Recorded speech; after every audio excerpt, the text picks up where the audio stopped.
Assalomu alaykum o'rtoqlar. Biz kecha yana bitta yangi mashina oldik.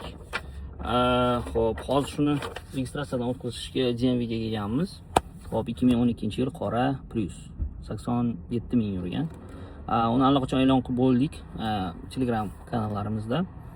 Ijaraga, hamda bizning potensial xohishimiz ijaraga yoki nasiyaga chiqarish boshlanishiga naqddan ko'ra, chunki barcha qo'limizdagi mashinalar oxir oqibatda hozir ustida ishlayotgan platformamiz uchun demak baza, ya'ni asos sifatida joylanadi. Qo'limizda bor hozir ijarada yurgan, nasiyada yurgan va hozir bo'sh turgan barcha mashinalar ya'ni o'zimiz birinchi sotuvchi sifatida ro'yxatdan o'tgan holatda ularni platformamiz orqali taklif qilishni boshlaymiz va boshqa sotuvchilarni ham jalb qilishga harakat qilamiz. Bizning maqsadimiz ikkita: halol nasiya asosida, ya'ni qo'lida puli bo'lmagan yurtdoshlarimiz va aynan shu qadriyatlar asosida mashina olishni istagan, ya'ni halol demak prinsiplar, qadriyatlar asosida mashina olishni istagan va qo'lida naqd mablag'i mavjud bo'lmagan insonlarni demak qaysidir muddat mobaynida bizani demak xohishimiz bo'yicha 3 yilgacha bo'lgan muddatda, bo'lmasam 18 oy yoki 2 yilgacha bo'lgan muddatda mashinalarni ustiga foyda qo'yilgan, ya'ni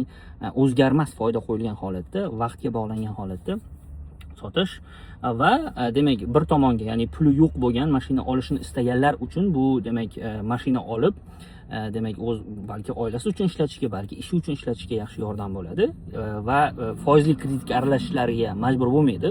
Bu birinchi tomoni. Ikkinchi tomoni bo'lsa, demak ortiqcha puli, mablag'i bo'lgan insonlar uchun ular mashina xarid qilgan holatda pullarni ko'paytirish imkoni paydo bo'ladi. Chunki pulni to'g'ridan to'g'ri ko'paytirish mumkin emas, ya'ni din bo'yicha.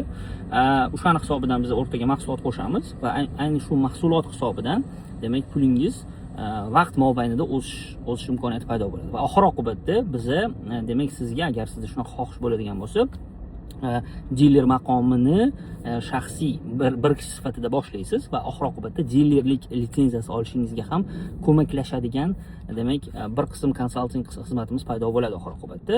Biz xohlaymiz, demak qaysidir puli bor va pulni ko'paytirishni istagan odamlar boshida bitta, ikkita, uchta mashina bilan boshlagan holatda keyinchalik ko'paygan vaqtda ular bemalol auksionga demak nima desam, auksiondan mashina olish imkoniyati bo'lishi va hamma operatsiyalarni qonuniy amalga oshirgan holatda soliqlarni to'lashi va kengayishi, daromad qilishi va shu bilan bir qatorda umumiy musulmon hamjamiyatiga yordam berishini istaymiz. Sog' bo'linglar.